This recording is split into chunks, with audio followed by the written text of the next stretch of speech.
After 4 years in Toronto, one of the Blue Jays' most reliable arms might be packing his bags. The Dylan Cease signing just changed everything, and Jose Berrios could be the one paying the price. But is moving on from a pitcher who's been a rotation anchor since 2021 really the right move? Hello, Jays Nation. Welcome to Blue Jays News Today, your go-to spot for the latest Toronto Blue Jays updates. The Blue Jays just made a splash by signing Dylan Cease to a massive 7-year, $210 million deal.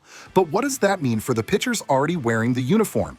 If you want to stay ahead of every roster move, every trade rumor, and every breaking story, make sure to hit that subscribe button and turn on notifications so you never miss an update. Let's talk about Jose Berrios. For 4 seasons, he's been a steady presence in the Blue Jays rotation, taking the ball every 5th day and eating innings like few pitchers in baseball. But after the Dylan Cease signing, reports are now suggesting that Berrios' time in Toronto is coming to an end. According to The Athletic's reporting on November 27, 2025, the Blue Jays are actively exploring trade options for Berrios to clear both roster space and payroll flexibility. With $18.7 million owed to him in 2026 before a player opt-out clause kicks in, moving Berrios could give the front office the financial room they need to make another significant addition to the rotation. So what happened? Berrios has been one of the most durable starters in Major League Baseball throughout his career, consistently delivering 200-plus innings and double-digit wins. But 2025 was a different story. He posted a 4.17 ERA, suffered an elbow injury that sidelined him, and ultimately lost his rotation spot at the end of the season. For a pitcher who's built his reputation on reliability, those struggles were glaring.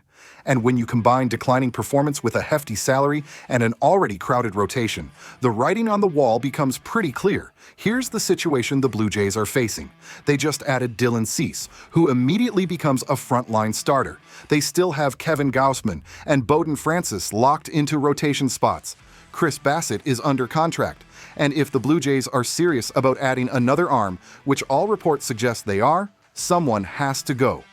Berrios, with his recent struggles and significant salary, is the obvious candidate. The question isn't whether the Blue Jays want to move him, it's whether they can find a trade partner willing to take on that contract. And that's where things get complicated. Trading a pitcher coming off a 4.17 ERA season who's owed nearly $19 million isn't exactly easy. Teams around the league aren't lining up to take on that kind of financial commitment for a guy who just lost his rotation spot. The Blue Jays might have to sweeten the deal by including prospects or eating a portion of Berrios' salary just to get something back in return. It's not an ideal situation, but if Toronto is committed to upgrading the rotation, they might not have a choice. Let's put this in perspective. When the Blue Jays acquired Berrios from the Minnesota Twins back in 2021, he was supposed to be a cornerstone piece. He delivered solid performances in 2021 and 2022. Posting ERAs in the 3.5 range and giving the team exactly what they needed. But over the past 2 seasons, the decline has been noticeable. His velocity has dropped slightly, his strikeout rate has decreased, and hitters have been making better contact against him. For a team with championship aspirations, that's just not good enough. There's also the awkward reality of what happens if the Blue Jays can't trade him. Do they keep him in the rotation and hope he bounces back? That seems unlikely given they're actively pursuing upgrades. Do they move him to the bullpen? That's a possibility. But it comes with its own set of problems. First, you'd be paying $18.7 million for a relief pitcher, which is an astronomical sum for a bullpen arm. Second, Berrios made it pretty clear last September that he wasn't thrilled about being moved to the bullpen. He's a starter, he's built his career as a starter, and asking him to reinvent himself as a reliever could create clubhouse tension that the Blue Jays don't need. So what are the potential landing spots for Berrios if a trade does happen? Teams looking for innings-eating veterans who can provide stability, even if they're not aces, might be interested. Clubs like the Chicago White Sox, Colorado Rockies, or Oakland Athletics, who aren't competing for championships but need to reach the innings threshold, could be fits. But again, the question is what the Blue Jays would get back.